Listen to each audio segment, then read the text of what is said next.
हमारे साथ है आजाद समाज पार्टी के और नगीना के सांसद है चंद्रशेखर आजाद।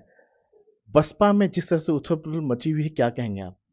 देखिए, बहन जी के लिए कहा जाता है कि दूरदर्शी नेता है।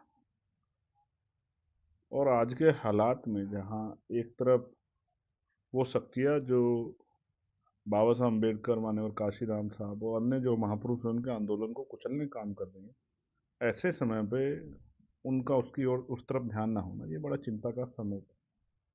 हम लोगों को लेकर चिंता है उस तमाम तरह के प्रकरण को, जिस तरह का जो है आज की सिचुएशन है दलितों, पिछड़ों, आदिवासियों में। तो बहन जी क्या कर रही हैं, किस तरह कर रही हैं, क्या सोच रही हैं इसके बारे में, क्योंकि मैं उस दल में नहीं हूं, उनके व्यक्तिगत निर्णय में ज़्यादा कुछ नहीं कह सकता। नहीं, लेकिन फिर भी बहुजन समाज की बात करती हैं। जब काशीराम जी हुआ करते तब आप सुनने भी जाया करते थे। जिस तरह से पहले उन्होंने भतीजे को नेशनल कोऑर्डिनेटर से हटाया, फिर भाई को हटाया। नहीं, समाज ने देखा, बनाया भी और हटाया भी। क्यों बनाया? काशीराम जी के सिद्धांतों के खिलाफ जाके। और क्यों हटाया ये बेहतर वो जानते हैं। समाज भी सब देख रहा है कि अब वहाँ सिर्फ पारिवारिक लड़ाई रहेगी, बाकी जो है मिशन का काम तो आज़ाद समाज पार्टी भी हमारे में और हम लोग कर रहे हैं। और मैं अब उन पर ज़्यादा समय नहीं खर्च करना चाहता। वो हमारी बड़ी हमेशा सम्मान्य रहेंगी, हम लोग उनका आदर करते हैं, लेकिन हमें मिशन का काम करना है। हम पूरी एनर्जी मिशन के काम पर लगा रहे हैं, लोगों को जागरूक करने के लिए। और इस अंधविश्वास, पाखंडवाद और तमाम तरह के जो धार्मिक अंतता है उससे निकल कर अपना जो नहीं, है जिस तरह से शिक्षा, चिकित्सा, रोजगार और तरक्की के रास्ते पे चल के कामयाब हो और देश की तरक्की में योगदान करे। आकाश आनंद को इतना उन्होंने सक्रिय किया, बाहर किया, आया, फिर अभी बाहर कर दिया ऑलरेडी। उस आकाश आनंद ने आपके खिलाफ भी नगीना में कुछ बातें कही थी। तो क्या कहेंगे, ये सब मेरे कुछ क्या हो रहा है बसपा मेरे में? खिलाफ तो कोई भी कुछ कह सकता है। मैं एक मिशन पे व्यक्ति हूँ, मैं इन सब चीज़ों का की परवाह नहीं करता। जल की तरह हम लोग तो बहते रहते हैं, निरंतर बहते रहते हैं। हम इस बात की परवाह नहीं करते कौन हमारे बारे में क्या कर। हम इस बात की परवाह करते हैं कि बहुजन समाज के हाल क्या है। और आज बहुजन समाज के हाल बड़े चिंताजनक हैं। तो इसलिए जो है वो क्या बयान देते हैं, क्या करते हैं, उनकी पार्टी में क्या हो रहा है, किस तरह से उनकी वाइफ के ऊपर जो है बहन जी ने जिस तरह के जो है प्रेस नोट मैंने पढ़ा, वो चिंताजनक है। इस तरह की बातें सार्वजनिक नहीं होनी चाहिए। ये एक तरह से ऐसा लग रहा है, उसका मीडिया के लोग भी चर्चा कर रहे हैं कि घर की बातें जो है, बंद कमरे की बातें, और वो हवा में तैर रही है, सब तक जा रही है। ये बड़ा चिंता का समय है। मैं भी तो उनसे भी कहूंगा कि इनको धैर्य रखना चाहिए। अब मायावती जी कह रही हैं कि हमारे लिए पार्टी महत्वपूर्ण है, परिवार कोई महत्वपूर्ण नहीं है, जीते जी हम किसी को उत्तराधिकारी नहीं बनाएंगे। तो अब मैं इस पर पहले उत्तराधिकारी बना, इन्होंने तो बनाया था, किसी और ने थोड़े, मैंने थोड़े बनाया।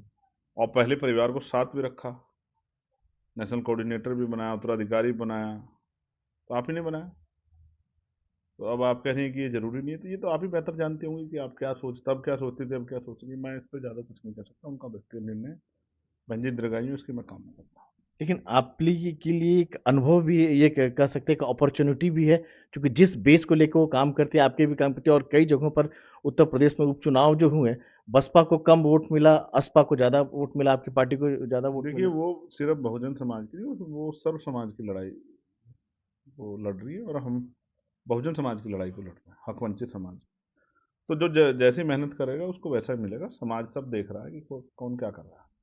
समाज चंद्रशेखर को गोली खाते भी, जेल जाते भी, सड़कों पर लड़ते भी, चंद्रशेखर पे होते हमलों को भी, नुकसान को भी, उसकी जान खतरे को भी, और मिशन के लोगों को जो अन्याय हो रहा है वो भी देख रहा है। और समाज ये भी देख रहा है कि एक तरफ घर की लड़ाई चल रही है। समाज समझदार है, समाज अपने आप निर्णय लेगा। मैं तो मिशनरी साथियों कहूँगा वो निराश ना हो। आज़ाद समाज पार्टी अच्छा विकल्प है, आप उसके साथ जुड़ के भी माननीय काशीराम साहब, बाबा साहब अम्बेडकर और जो अन्य जो है राष्ट्रपिता ज्योतिबा फुले और महात्मा जो है, तमाम जो संत गुरु हैं या साहू जी महाराज, उनके सपनों का जो है उस आंदोलन को आज़ाद समाज पार्टी के जरिए आगे बढ़ा सकते अब मायावती उतनी सड़क पर भी नहीं आती हैं, लड़ाई को नहीं लड़ती हैं, बहुजन की जिसके लिए पार्टी की स्थापना हुई थी। हैं। अब ठीक है, नहीं लड़ती है तो आप और मैं क्या कर सकते हैं। हम तो लड़ रहे हैं ना। आप देखते हैं, मैं 2 दिन पहले मथुरा था, कल उड़ीसा था, और तमाम तरह की मुसीबतें भी सह रहे हैं। तो ठीक है, वो जो नहीं करती हैं करती है, अब उस पर मैं और आप कौन टिप्पणी करने वाले। आपने कभी कोशिश की उनसे मुलाकात करने की, बात और करने मैंने की? इन सब चर्चाओं पे बात करना बंद कर दिया। तो ये थे चंद्रशेखर आजाद, भीम आर्मी के प्रमुख हैं। नई दिल्ली से राजीव रंजन, एनडीटीवी इंडिया।